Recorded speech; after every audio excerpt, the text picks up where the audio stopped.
YTN 뉴스 FM 뉴스 정면 승부 2부 시작합니다. 새 학기마다 대학가 음주 사고가 반복되고 있는데요. 올해도 대학 신입생이 선배들과 술을 마신 다음 날 숨지는 사건이 있었고요. 환영회라는 명목으로 술을 뿌리는 일이 여러 대학에서 발생했습니다. 왜 이런 일이 끊이지 않는지, 또 어떤 노력이 필요한지 방형의 대한보건협회 기획실장과 잠시 후에 이야기 나눠봅니다. 중국은 백위안 신권을 위조지폐 방지를 위해 심혈을 기울여 만들었는데요. 또다시 위패가 발견이 됐습니다.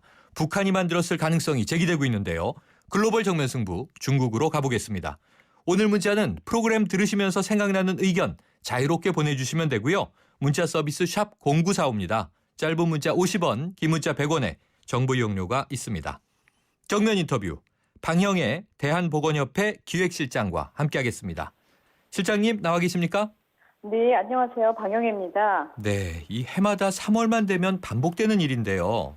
올해도 어김없이 대학생 음주 사망 사고가 있었습니다. 이 음주로 목숨을 잃는 대학생들이 상당하다면서요. 네, 이제 굉장히 안타까운 일이기는 하지만 저희가 한 10년간 뉴스에 보도된 사망 사고만 이제 저희가 보도 자료를 가지고 분석을 해봤더니요. 네. 한 22명이, 그러니까 한 해 평균 한 2명 이상이 사망을 하는 것으로 되어 있습니다. 그런데 이제 사망 원인을 보면 이제 추락이 대부분입니다. 그리고 이제 시춤 중에 사망, 그 기도질식이나 심장마비로 사망하는 경우가 대부분입니다. 결국 술이 원인인 건데요. 또 지금 이제 사망 사건만 이제 10년간 22건이라고 말씀 주셨지만 이 음주 사고뿐만 아니라 또 신입생을 대상으로 하는 이 술자리에서 성추행 사건이 종종 불거지지 않습니까? 네, 사실 이제 사망은 사실은 뭐 큰 사건이기 때문에 보도가 되는 것이고 말씀하신 성추행이나 성 경험, 원하지 않던 성 경험 이런 것들도 저희가 조사를 한 자료를 보니까요. 한 14% 정도는 성경험이나 성폭력을 당했다라고 이야기를 하고 있고요. 또 아이들, 그 학생들이 사실은 술에 취해서 귀가할 때 혼자 귀가하지 못하고 도움을 받았다는 것도 한 10명 중에 3명꼴로 그렇습니다. 그래서 이런 여러 가지 사건, 사고까지 합치면 사실 학생들이 음주로 인해서 상당한 또 신체적, 또 정신적 여러 가지 그 피해를 입고 있다 이렇게 볼 수 있습니다. 네, 자, 술은 어른한테 배워야 한다 이런 이야기를 흔히 하긴 합니다만 음주에 대한 교육 사실 요즘 뭐 청소년, 청년 받아본 적이 거의 없는 것 같고요. 보통 대학에 입학하면서 술을 처음 마시는 경우가 다수인 것 같은데요. 이 대학생 오리엔테이션 또 선후배 대면식, MT 이런 모임에 술이 꼭 빠지지 않는 이유 뭘까요? 이제 생각해보면 사실 우리가 잘 놀 줄을 모릅니다. 그러니까 프로그램이 없다는 게 문제입니다. 잘 놀 줄도 모르고 토론할 줄도 모르고 또 어떻게 즐겨야 되는지도 모르니까 일단 서먹서먹한 거를 조금 없애기 위해서 일종의 무장해제를 위해서 술을 사용하고 또 이제 선후배가 위계질서, 단합, 우리는 뭐 함께 해야 한다 이런 수단으로 술을 강권하거나 과음을 유도해서 이렇게 질서를 좀 이렇게 그 긴장감을 푸는 그런 수단으로 이제 술을 사용하는 경우가 많습니다. 네, 방 실장님 잠깐만요. 지금 속보가 하나 들어와서 전해드리는데요. 지금 이 시간에 북한이 단거리 발사체 한 발을 동해상으로 발사했다. 이런 속보가 나왔네요. 자, 이따가 7시 뉴스 시간에 조금 자세하게 전해드리도록 하겠습니다. 계속 이야기 이어가죠. 실장님. 그뿐만 아니고요. 최근에 이 보도된 바에 따르면 이 몸을 묶고 술을 뿌리는 행동까지 나타났는데요. 이게 뭐 이 학생회, 학교 측은 오랜 전통이다 이렇게 해명을 많이 하던데 자, 우리 사회가 아무리 좀 술에 관대하다고 하더라도 이게 좀 많이 잘못된 음주 문화 영향 대학가가 받고 있는 거 아닐까요? 네, 사실 이제 우리가 전통이라고 하면 보존 가치가 있거나 좀 자랑스러운 전통이어야 맞습니다. 하는데 시대적 상황에 맞지 않는 구습은 사실 다 바꿔야 됩니다. 그리고 이제 특히나 이제 폭탄주 그 학생들은 게임으로 벌주를 소주를 사용합니다. 이게 독주죠. 그래서 대부분의 사망 사고가 이것 때문에 바로 벌어집니다. 그래서 뭐 사발주, 술잔 돌리기 이런 거는 사실 전통도 아닙니다. 우리 사회가 같이 뭐 이렇게 지켜야 할. 그리고 이제 국내에 진출한 어떤 외국 기업 직원들도 가장 힘들다라고 호소하는 게 이제 우리나라의 음주 회식 문화입니다. 그래서 이제 우리가 잘못된 음주 문화 영향이 사회 전반에 걸쳐서 있기 때문에 대학생들도 이 영향을 벗어나는 것이 상당히 좀 어려운 그런 환경에 놓여 있다고 보시면 됩니다. 결국은 이게 좋지도 않은 관습을 전통이라는 미명하에 우리가 강요하고 있는 것 같은데요. 네네. 자, 흔히 이제 주량이라고 하죠. 처음 네. 음주를 하게 되면 본인이 얼마나 술을 마실 수 있는지 이게 다 체질에 따라 다른데 가늠하기가 쉽지 않지 않습니까? 그런데 네네. 젊으니까 뭐 주량을 알기 위해서 뭐 이런 이유를 대면서 밑도 끝도 없이 술을 권하는 경우가 굉장히 많지 않습니까?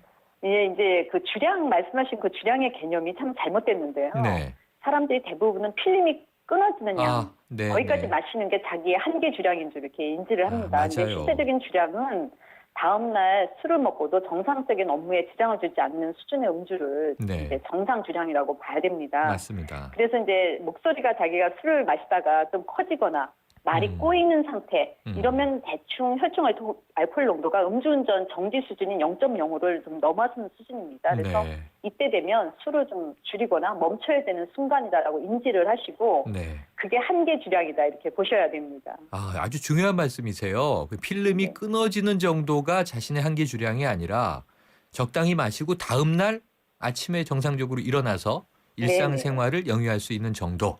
아주 네네. 중요한 기준을 제시해 주신 것 같아요. 자, 이 원하지 않는 음주를 강요하는 것도 엄연한 범죄라고 하더라고요. 근데 네. 술자리에 있다 보면은 이 술을 계속 강권하는 경우가 많습니다. 그럼 이럴 때 좀 어떻게 대처하는 것이 좋겠습니까? 이제 실제로 이제 술을 강제로 마시게 해서 사망한 경우에 과실치사로 처벌을 받은 사례가 있습니다. 네, 과실치사. 네. 네네. 특히 이제 그 사람들 중에는 선천적으로 술을 마시면 안 되는 그런 사람들이 있습니다. 그렇죠.